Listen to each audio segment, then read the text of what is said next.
بسم اللہ الرحمن الرحیم۔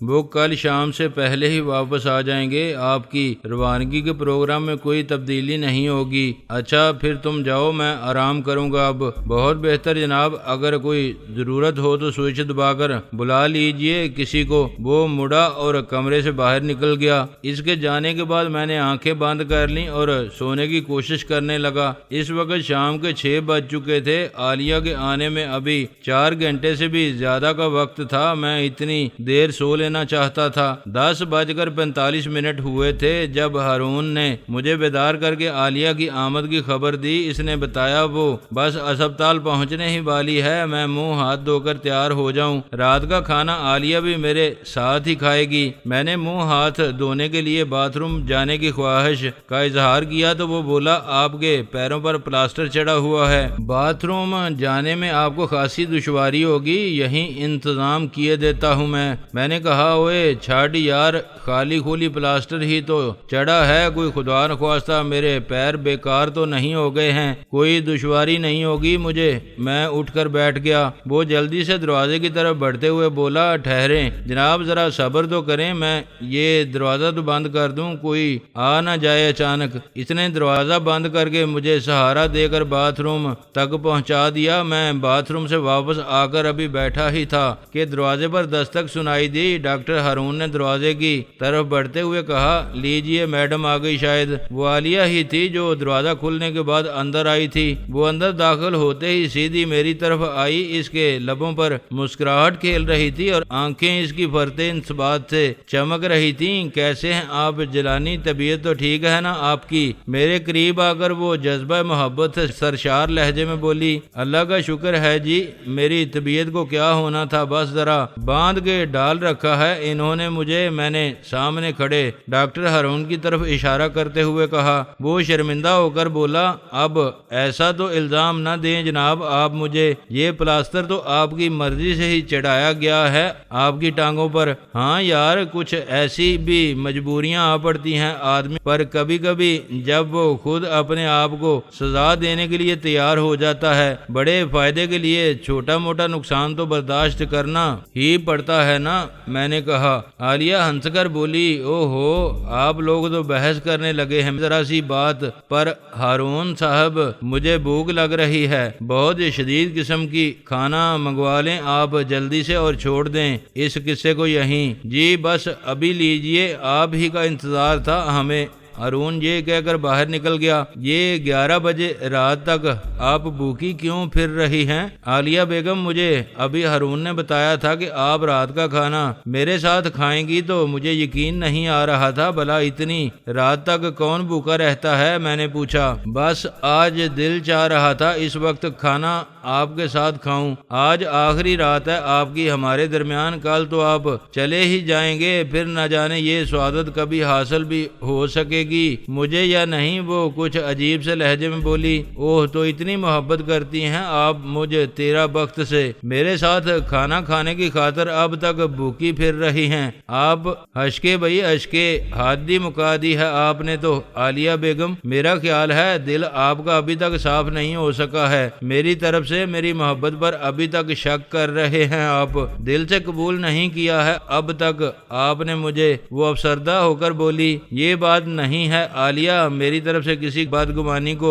دل میں جگہ نہ دیں آپ، میرا یہ مطلب ہرگز نہیں تھا۔ میں نے جلدی سے وضاحت کی آپ کو محبت کا اندازہ تو مجھے اسی روز ہو گیا تھا جس دن آپ نے وہ تلسمی انگوٹھی دی تھی۔ آپ نے دمن کو خوب بیوقوف بنایا ہے، وہ یہی سمجھ رہا ہے کہ واقعی وہ انگوٹھی آپ سے کہیں گم ہو گئی ہے، ویسے غلطی ہو گئی تھی ہم سے، اسے یہ نہیں معلوم ہونا چاہیے تھا کہ میں نے آپ کو وہ انگوٹھی دے دی ہے۔ بڑا چراغ پا تھا وہ اس بات پر۔ ہاں میں جانتا ہوں اسے یہ بات اچھی نہیں لگی تھی، وہ ناراض تھا اس بات پر کہ تم نے مجھے وہ انگوٹھی کیوں دے دی ہے۔ میں ڈرا کہ کہیں وہ اس انگوٹھی کو میرے پاس سے اڑانے کی کوشش نہ کرنے لگے، چنانچہ میں نے اسے کہہ دیا کہ انگوٹھی کہیں گم ہو گئی ہے۔ مجھے اس غلطی کا احساس ہو گیا تھا کہ اسے یہ بات معلوم نہیں ہونا چاہیے تھی، وہ انگوٹھی میرے پاس ہے اس طرح وہ مجھے بالکل ہی ناقابل تسخیر مان کر ایسا انتظام کر دیتا میرے لیے کہ اسے مجھ سے نجات مل جاتی۔ حیرت مجھے اسی پر تھی کہ اس نے ابھی تک ایسا کیا کیوں نہیں تھا۔ وہ جتنے نقصان میرے ہاتھوں اٹھا چکا تھا، اس کے بعد تو میری زندگی بہت مختصر ہو جانا چاہیے تھی۔ اسے آپ کے خلاف کوئی بہت ہی سخت قدم اٹھانے سے میں روکتی رہی ہوں۔ آپ کی محبت مجھے آپ کی حفاظت اور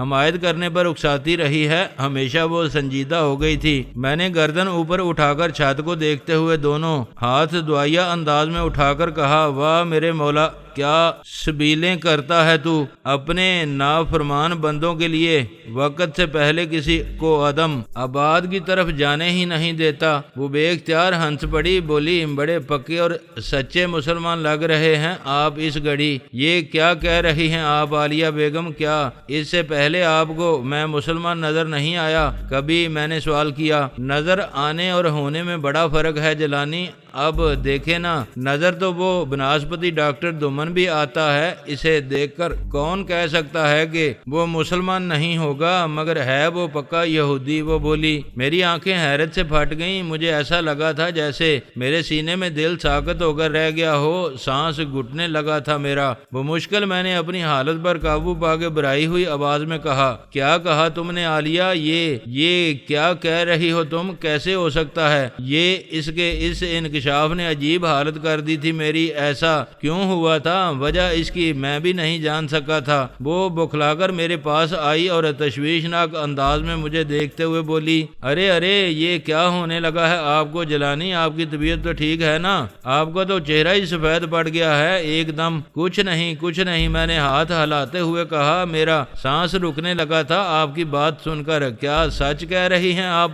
سچ مجھ دمن یہودی ہے کیا؟ وہ پریشان ہو کر بولی، میری اس بات سے اتنی تکلیف پہنچی ہے آپ کو، مجھے معلوم ہوتا تو کبھی ایسی بات نہیں کرتی۔ میرا مطلب یہ نہیں ہے کہ وہ سچ مجھ یہودی ہے، ویسے جو آدمی یہودیوں کے لیے کام کرے اسے کہنا یہودی ہی چاہیے۔ اوہ یہ بات ہے تو وہ فرزند ابلیس یہودیوں سے بھی مل بیٹھا ہے، میں نے انجان بن کر کہا۔ جی ہاں، اور اسی وجہ سے میں اسے نفرت کرنے لگی ہوں۔ وہ بولی، اب دیکھے نا جیلانی، آدمی کو دولت کی ہوس میں اتنا بھی تو اندھا نہیں ہونا چاہیے کہ اسے اپنی شناخت بھی باقی رکھنا چاہیے۔ برے دھندے کرنا اور بات ہے، مگر ملک اور قوم کی بقا سے تو نہیں کھیلنا چاہیے کسی کو۔ آخر وہ بھی تو لوگ ہوتے ہیں جو اپنی زندگی جیسی قیمتی شے ہتھیلی پر رکھے پھرتے ہیں، اپنے ملک کے تحفظ کی خاطر سب کچھ قربان کر دیتے ہیں وہ مادر وطن پر۔ ہاں عالیہ، وہ بھی ہمارے ہی جیسے انسان ہوتے ہیں، ان کے سینے حرص و ہوس سے خالی ہوتے ہیں،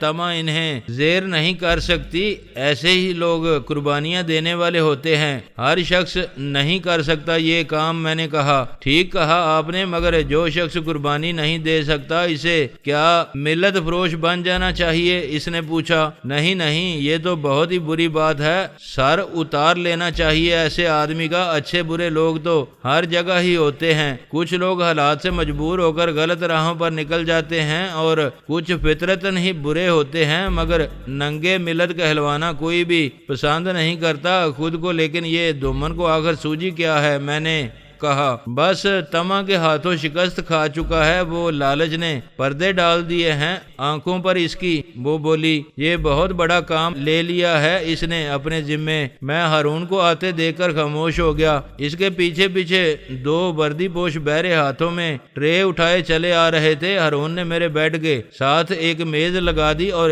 ان دونوں نے اس پر کھانا چن دیا۔ ہارون نے ایک کرسی کھینچ کر میز کے دوسری طرف رکھتے ہوئے عالیہ سے کہا، آپ ادھر آ جائے میڈم۔ عالیہ میرے بیڈ سے اٹھ کر اس کرسی پر جا بیٹھی۔ اس نے ہارون سے کہا، آپ بھی آ جائیں ہارون صاحب۔ شکریہ میڈم، آپ لوگ کھائیں، میں کھا چکا ہوں، ہارون نے معذرت کرتے ہوئے کہا۔ دونوں بیروں کو اس نے واپس بھیج دیا تھا اور خود ایک کرسی لے کر دروازے پر جا بیٹھا تھا۔ عالیہ نے اس سے پوچھا، آپ کے علاوہ اور کون ہے ہسپتال میں اس وقت؟ ڈاکٹر کیسر اور ڈاکٹر تنویر ہیں میڈم، انہیں میں نے سمجھا دیا ہے کہ ادھر کوئی نہیں آئے اس وقت۔ وہ وہ بولی بہت اچھا کیا ہے یہ آپ نے۔ عالیہ نے کہا۔ پھر وہ مجھ سے بولی کھانا شروع کریں نا جیلانی، باتیں بھی ہوتی رہیں گی کھانے کے دوران، سنا ہے اس طرح کھانا زیادہ کھایا جاتا ہے؟ ہاں سنا تو میں نے بھی ایسے ہی ہے، میں نے ہنس کر ہارون کی طرف دیکھتے ہوئے کہا۔ وہ میرے سامنے رکھی ہوئی پلیٹ میں سالن ڈالتے ہوئے بولی یہ ڈاکٹر ہارون ہمارے شریک راز ہیں، آپ ان کی طرف سے بالکل مطمئن ہو کر باتیں کریں۔ اور وہ دونوں ڈاکٹر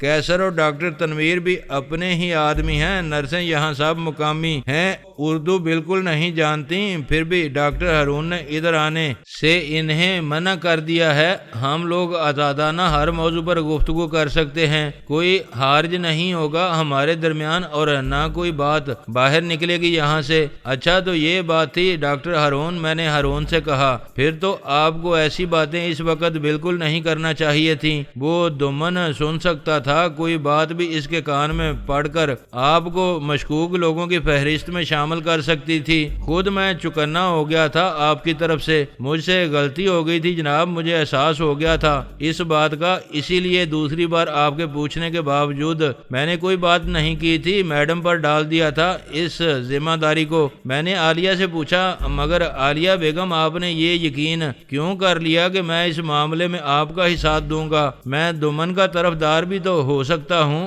آپ نے کچھ خطرہ محسوس نہیں کیا مجھ سے؟ میں آپ کو ایک عرصے سے جانتی ہوں جیلانی، جو ہنگامہ خیز زندگی آپ گزار رہے ہیں اس میں بھی زیادہ قصور آپ کا نہیں ہے۔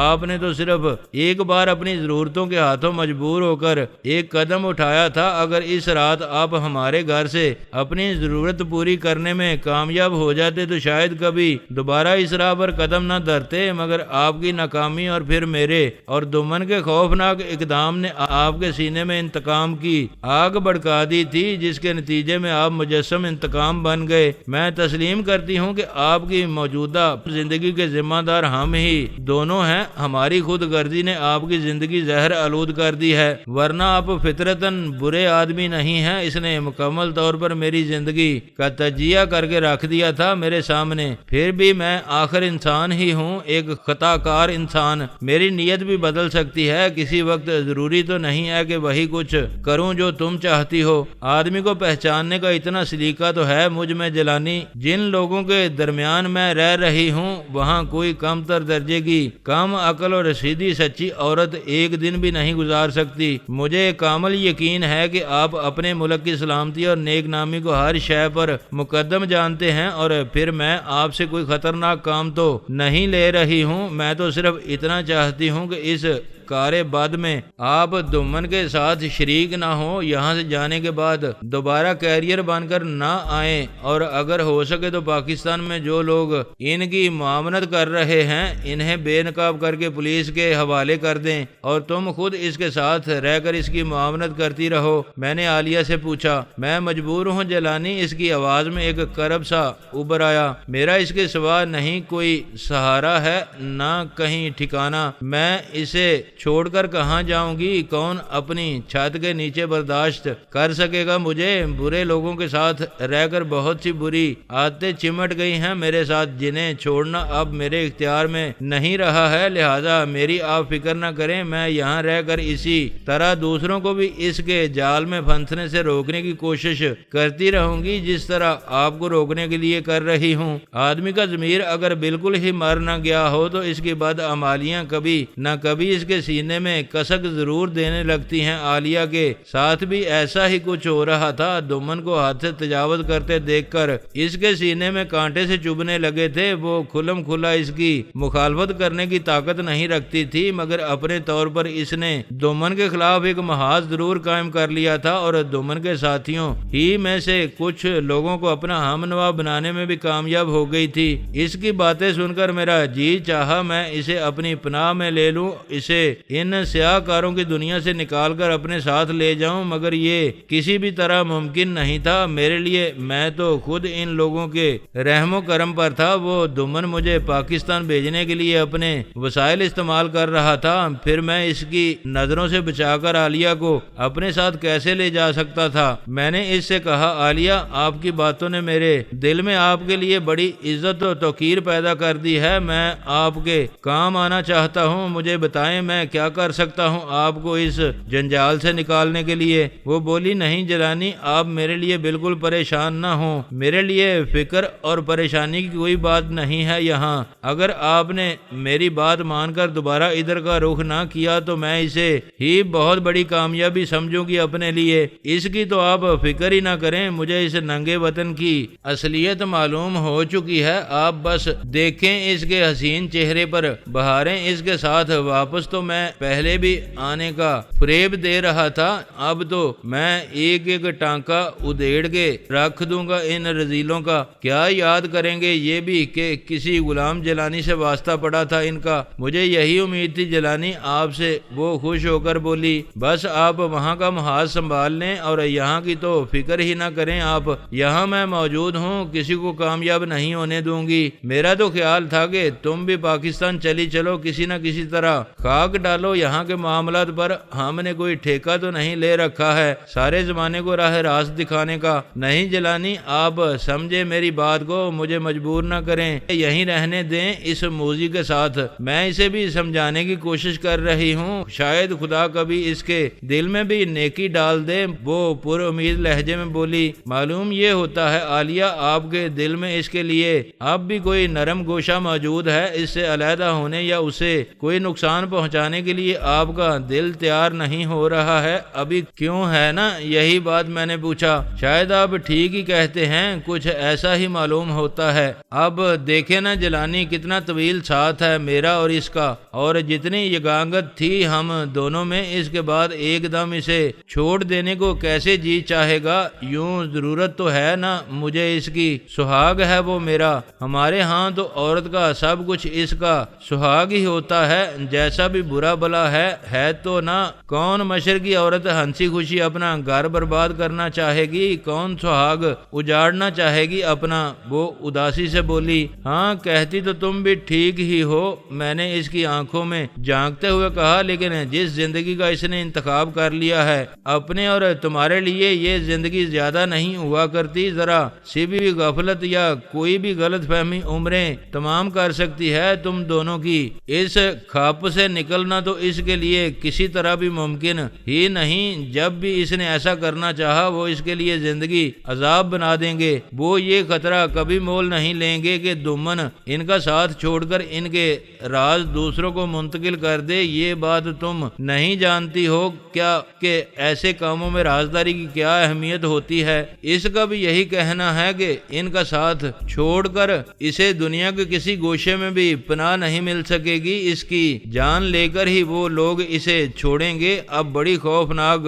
دلدل میں پاؤں دھر دیا ہے اس نے، پیچھے ہٹنے کا کوئی راستہ ہی نہیں ہے اس میں۔ وہ بولی جبھی تو کہہ رہا ہوں ساتھ چھوڑ دو اس دمن رذیل کا، ورنہ تم بھی کہیں اس کے ساتھ ہی ماری ہی نہ جاؤ۔ میں نے کہا اب جو بھی ہو بھگتنا تو پڑے گا ہی، ہر برے بھلے میں اس کا ساتھ دینے کی قسم کھا رکھی ہے میں نے، اب تو میرا مرنا جینا اسی کے ساتھ ہے۔ جیلانی یہ تو مجھے پہلے سوچنا چاہیے تھا، اس کے ساتھ شادی کرنے سے پہلے اس وقت بھی وہ شریفانہ زندگی نہیں گزار رہا تھا، اس کا کوئی راز مجھ سے چھپا ہوا نہیں تھا۔ کیا نہیں جانتی تھی میں اس کے بارے میں؟ آپ خود فیصلہ کریں جیلانی۔ جب میں نے سب کچھ جانتے ہوئے بھی اس کے ہاتھ میں ہاتھ دے دیا ہے، اس کے ساتھ زندگی گزارنے کا عہد کر لیا ہے، تو اب اس کا ساتھ چھوڑ دینا کس طرح ممکن ہے میرے لیے؟ میں نے بہت سوچ سمجھ کر فیصلہ کیا ہے جیلانی، میں اسے اس جہنم میں اکیلا نہیں چھوڑوں گی، اس کے ساتھ ہی رہ کر یہ کوشش کرتی رہوں گی کہ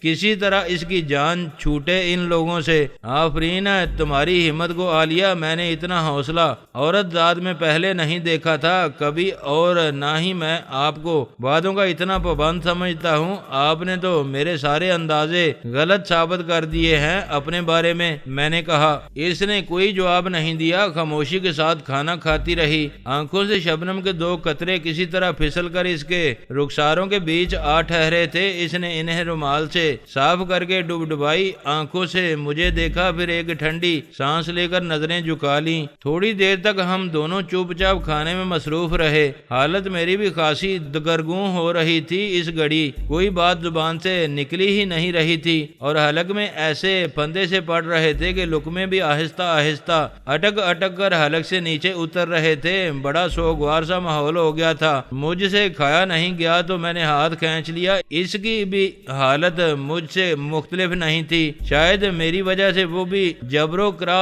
لقمے بنا بنا کر منہ میں رکھ رہی تھی۔ مجھے ہاتھ اٹھاتے دیکھ کر اس نے بھی اپنا ہاتھ روک لیا اور ہارون سے بولی، ہارون صاحب یہ برتن اٹھوا دیں اور کافی کے لیے کہہ دیں ذرا۔ جی بہتر ہے میڈم۔ وہ فوراً اپنی جگہ سے اٹھ کر باہر چلا گیا۔ میں نے ایک سگریٹ نکال کر سلگا لیا۔ عالیہ بولی، ایک سگریٹ مجھے بھی دیں جلانی۔